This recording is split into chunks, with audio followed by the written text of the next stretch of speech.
وہ اچھا نہیں ہوتا.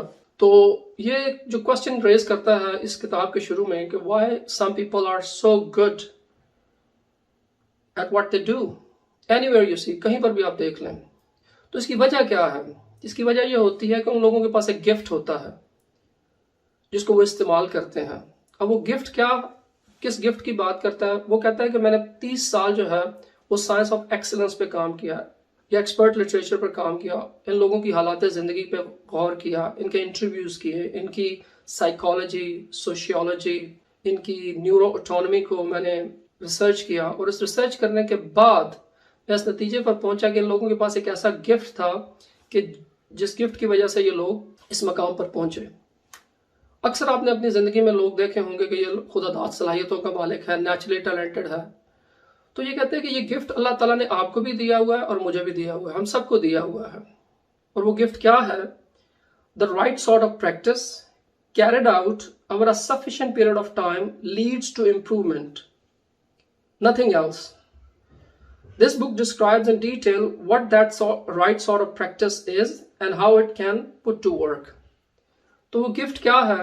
وہ یہ ہے کہ انسانی دماغ کے اندر بے پناہ صلاحیتیں ہوتی ہیں. انسانی دماغ اور باڈی کے اندر بے پناہ صلاحیت ہوتی ہے جس کو بروئے کار لا کر انسان جو ہے وہ کوئی بھی ایکسپشنل کام کر سکتا ہے. اور وہ صلاحیت، وہ گفٹ کیا ہے جو آپ میں بھی ہے، میرے میں بھی ہے، لیونال میسی میں بھی ہے، کرسٹیانو رونالڈو میں بھی ہے؟ وہ ہے adaptability of human brain and body, کہ ہم اپنی باڈی کو بھی اڈیپٹ کر سکتے ہیں اور اپنے برین کو بھی اڈیپٹ کرنے کی غیر معمولی صلاحیت رکھتے ہیں. جب ہم کوشش کرتے ہیں تو ہمارا دماغ اڈیپٹ کرتا ہے، چینج ہوتا ہے. اسی طرح ہماری باڈی بھی اڈیپٹ کرتی ہے. جیسے مثال کے طور پر یہاں پر میں آپ کو ایک مثال دوں کہ اگر آپ کہہ لیں کہ آرنلڈ شوازنگر ہے، اس کو اگر آپ کبھی جوانی میں دیکھیں تو ایک تھن لین قسم کا لڑکا تھا، لیکن جب وہ مسٹر یونیورس بنا تو اس کی باڈی دیکھنے کے قابل تھی. تو اس نے کیا کیا؟ اپنی باڈی کو اڈیپٹ کر لیا. اڈیپٹیبلٹی تھی نا باڈی کے اندر، اڈیپٹیبلٹی ہوتی ہے. تو وہ یہ کہتا ہے کہ یہ لوگ اس adaptability of human brain and body, اسی طریقے سے نہ صرف جسم کو بلکہ ذہن کو بھی ہم اڈیپٹ کر سکتے ہیں. اور یہ جو دنیا کے مشہور ترین لوگ ہیں یہ اسی صلاحیت سے فائدہ اٹھاتے ہیں. وہ کہتا ہے ایکسیپشنز آر آلویز دیئر. کچھ جینیٹک لمیٹیشنز ہو سکتی ہیں. مثال کے طور پر یعنی یہ 100% یہ بات ٹھیک نہیں ہے، لیکن 99% یہ بات ٹھیک ہے. اس کی وجہ وہ یہ بیان کرتا ہے کہ کچھ جینیٹک لمیٹیشنز ہوتی ہیں. مثال کے طور پر ایک چھوٹے قد کا 5 فٹ 5 انچ کا آدمی دنیا کا بہترین باسکٹ بال کا پلیئر نہیں بن سکتا. اسی طریقے سے بہت لمبے قد کی جو لڑکی ہے وہ دنیا کی بہت اچھی جمناسٹ نہیں بن سکتی. یہ تو پاسبلٹی نکل سکتی ہے، یہ تو جینیٹک لمیٹیشن ہے. مگر اس کے علاوہ 99% سرکمسٹانسز میں ایسا ہوتا ہے کہ انسان ڈیلیبریٹ پریکٹس کرے، کوشش کرے، جدوجہد کرے اور لگا رہے تو وہ کسی مقام پر پہنچ جاتا ہے. اور اس مقصد کے لیے پھر کیونکہ وہ کہتا ہے کہ اگر آپ اس اپروچ کو نہیں مانتے، ڈیلیبریٹ پریکٹس والی اپروچ کو، اگر آپ کہتے ہو کہ یار کوئی شخص گاڈ گفٹڈ ہے یا اس کے اندر وہ نیچرلی ٹیلنٹڈ ہے یا وہ میرے سے زیادہ صلاحیت رکھتا ہے، تو آپ نے تو پہلے ہی ایک بار کھڑی کر دی کہ وہ آپ سے زیادہ ٹیلنٹڈ ہے. تو آپ تو شروع میں ہی ہمت ہار کر بیٹھ گئے، تو پھر آپ نے اس کے ساتھ مقابلہ کیا کرنا ہے؟ تو اس وجہ سے اس کا سب سے بڑا جو پرابلم ہے وہ یہی ہے. مثال کے طور پہ اگر آپ اس آئیڈیا کو مان لیتے ہیں that some people have it and some people don't, you may quickly decide that you don't have it and then give up. تو آپ give up کر دیتے ہو. یہ سب سے بڑا پرابلم ہے اس اپروچ کو کہ کچھ لوگ گاڈ گفٹڈ ہوتے ہیں، کچھ لوگ نیچرلی ٹیلنٹڈ ہوتے ہیں، اس اپروچ کو ماننے کے حوالے سے. تو اس میں پھر وہ بات کرتا ہے کہ ہم کیسے ایڈوانٹیج لے سکتے ہیں یہ جو ہمارے گفٹ ملا ہوا ہے اڈیپٹیبلٹی کا. تو اس میں وہ 3 قسم کی پریکٹس کی بات کرتا ہے، جس میں ایک نائیو پریکٹس ہوتی ہے، ایک پرپسفل پریکٹس ہوتی ہے اور ایک ڈیلیبریٹ پریکٹس ہوتی ہے. نائیو پریکٹس کیا ہوتی ہے؟ وہ یہ ہے کہ doing the same thing over and over again and expecting to get better. تو وہ یہ کہتا ہے کہ it doesn't work.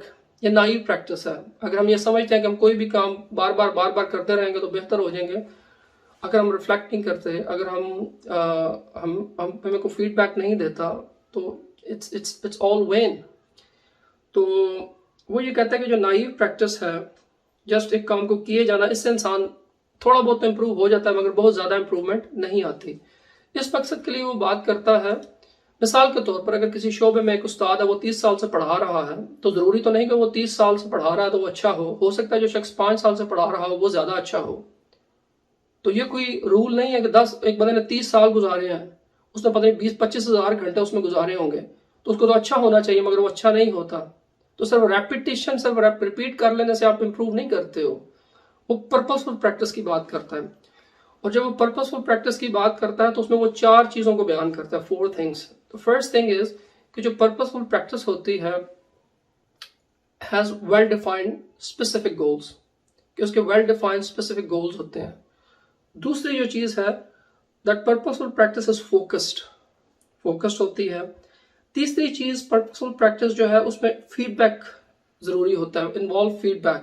And the last thing is number 4 is that it requires getting out of your comfort zone, کہ انسان اپنے comfort zone سے باہر آئے.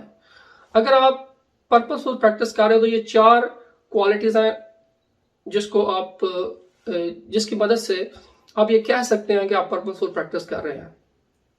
اور اس سے بھی جو اچھی چیز وہ بیان کرتا ہے وہ ہے ڈیلیبریٹ پریکٹس. اب ڈیلیبریٹ پریکٹس میں یہ ہے کہ یہ 4 کوالٹیز تو ہوں گی، جیسے اسپیسیفک گول ہوں گے، فیڈ بیک ریکوائرڈ ہوگا، فوکسڈ ہوں گے to come out of your comfort zone. اس میں ایک اور چیز بھی ہوگی، وہ یہ ہوگی کہ مینٹور کا ہونا، having a teacher or guru, a very clear training programme. تو تب آپ امپروو کرتے ہو. یہ ڈیلیبریٹ پریکٹس ہے. اگر اس طریقے سے کوئی گرو آپ کے ساتھ ہو، کوئی ٹیچر آپ کے ساتھ ہو اور ٹریننگ پروگرام ہو اور وہ آپ کو اس کو لے کر چلیں تو تب آپ امپروو کرتے ہیں. ایسے امپروو نہیں کرتے کہ آپ بس صرف اور صرف ریپیٹ کرتے رہیں. اگر آپ صرف ریپیٹ کرتے رہیں گے تو یہ نائیو پریکٹس ہے. پرپسفل پریکٹس میں 4 ایلیمنٹس ہیں جو میں نے بیان کی ہیں، اور جو ڈیلیبریٹ پریکٹس ہے اس کے اندر 4 وہ پرپسفل پریکٹس والے ایلیمنٹس پلس ٹیچر یا گرو یا مینٹور، یہ بڑا ضروری ہے، اور ٹریننگ پروگرام بڑا ضروری ہے. تو اس وجہ سے آپ بہتر ہوتے ہیں. اب یہاں پر وہ آ کر 10,000 آورز کی بھی بات کرتا ہے. وہ کہتا ہے جو 10,000 آورز کا جو کانسیپٹ میں نے پیش کیا تھا اس کو میلکم گلیڈویل نے ویسا نہیں پیش کیا جیسا میں نے پیش کیا تھا. تو یہاں پر وہ یہ کہتا ہے کہ یہ کوئی رول نہیں ہے، 10,000 آورز جو ہے وہ کوئی رول ایز سچ نہیں ہے. اور پھر وہ یہ بھی بیان کرتا ہے کہ nobody develop extraordinary abilities without putting in tremendous amount of practice. I do not know of any serious scientist who doubts that conclusion. کہتا مجھے ایک بھی بندہ، ایک بھی سائنٹسٹ ایسا نہیں ملا جس نے مجھے کسی بھی شعبے میں ایسا شخص دکھایا ہو جس نے ٹریمنڈس اماؤنٹ آف ایفرٹ نہ پٹ اپ کی ہو کسی فیلڈ کی پیک پر جانے کے لیے. اسی لیے اس نے بک کا نام پیک رکھا، کہ کسی بھی فیلڈ کی پیک پر جانے کے لیے جو بھی شخص آپ کو ملے گا اس نے ٹریمنڈس اماؤنٹ آف پریکٹس کی ہوگی. تو اس کو وہ گولڈ سٹینڈرڈ کہتا ہے. تو اس ویڈیو میں آپ لوگوں کو یہی کہنا چاہتا ہوں کہ آپ میں سے کوئی بھی شخص کسی بھی اپنے سکل کو امپروو کر سکتا ہے with deliberate practice. یہ دنیا میں کہا جاتا ہے نا یہ شخص خداداد صلاحیتوں کا مالک ہے اور نیچرلی ٹیلنٹ، یہ سب بکواس ہے. there is no one talented in the world. جب آپ محنت کرتے ہو تو شعبے میں ٹیلنٹڈ ہو جاتے ہو. میں نے اپنی لائف میں بے شمار ایسی اگزامپلس دیکھی ہیں کہ جس میں لوگ ٹیلنٹڈ نہیں تھے، انہوں نے محنت کی اور ٹیلنٹڈ ہو گئے. مجھے آپ کوئی ایک ایسا شخص بتا دیں، یہی سوال میں آپ سے پوچھتا ہوں، کوئی ایسا ٹاپر بتا دیں کہ جو بغیر پڑھے جس نے ٹاپ کیا ہو.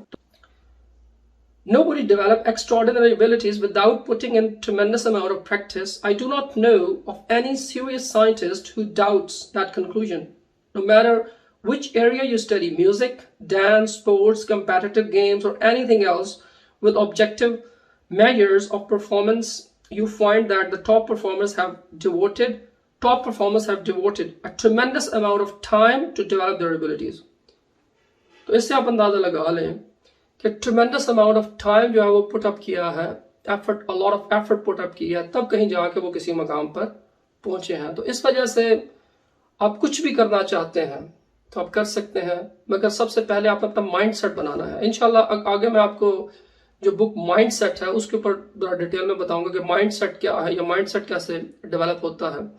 تو اس پہ انشاءاللہ اگلی ویڈیو میری کوشش ہے کہ میں بناؤں اور آپ کو مائنڈ سیٹ جو بک ہے اس کے حوالے سے بتاؤں. اور at the end of the video آپ کو میں یہی کہوں گا، اگر آپ کسی بھی شعبے میں ایکسپرٹ بننا چاہتے ہیں تو آپ کو ڈیلیبریٹ پریکٹس کرنی پڑے گی، تبھی آپ پیک پر پہنچیں گے. And that's all for today. Thank you very much.